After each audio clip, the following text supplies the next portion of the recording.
রূপগঞ্জে খালেদা জিয়ার সুস্থতা কামনায় দোয়া মোনাজাত। রূপগঞ্জ থেকে সোহেল কবিরের পাঠানো তথ্য ও চিত্রে বিস্তারিত। নারায়ণগঞ্জে রূপগঞ্জে বিএনপি চেয়ারপারসন ও সাবেক প্রধানমন্ত্রী বেগম খালেদা জিয়ার দ্রুত রোগমুক্তি কামনায় মিলাদ মাহফিল ও দোয়ার আয়োজন করা হয়েছে। মঙ্গলবার রাতে উপজেলার ভুলতা ইউনিয়নের নাহাটি এলাকায় রূপগঞ্জ উপজেলা ছাত্রদলের যুগ্ম আহ্বায়ক আশরাফুল ইসলাম হৃদয়ের উদ্যোগে এ দোয়া মাহফিল অনুষ্ঠিত হয়। দোয়া মাহফিলে বিপুল সংখ্যক স্থানীয় নেতাকর্মী, যুবদল, ছাত্রদল এবং বিভিন্ন শ্রেণী পেশার মানুষ অংশ নেন। এ সময় এতিম মাদ্রাসার শিক্ষার্থীরা কোরআন খতম করেন এবং বেগম খালেদা জিয়ার আশু রোগ মুক্তি, দীর্ঘায়ু এবং দেশ ও জাতির কল্যাণ কামনা করে বিশেষ মুনাজাত করা হয়। অনুষ্ঠানে বক্তারা বলেন, বিএনপি চেয়ারপারসন বেগম খালেদা জিয়া দেশের গণতান্ত্রিক আন্দোলনের অনুপ্রেরণার প্রতীক।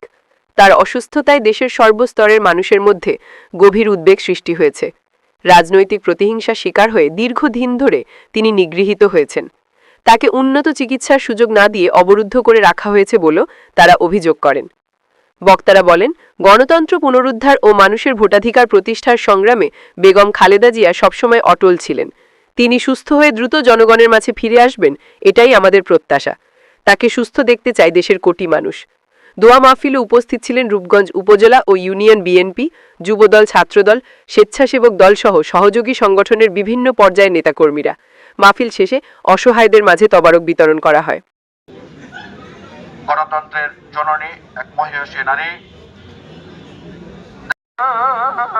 ظلمنا أنفسنا وإن لم تغفر لنا وترحمنا لنكون ربنا المتقين إماما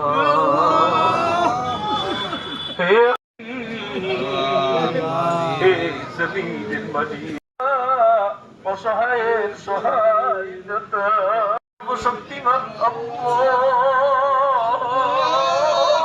রব্বুল আলামিন সকল প্রকার দুর্নীতি সকল প্রকার অনতি সকলের মনের নেক বাসনাগুলিকে আপনি আল্লাহ পুরা করে দেন।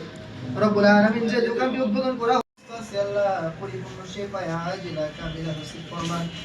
রব্বুল আলামিন পরিপূর্ণ সেবায় আজিলা কামিলা নসিব ফরমান। সুবহান রাব্বিকা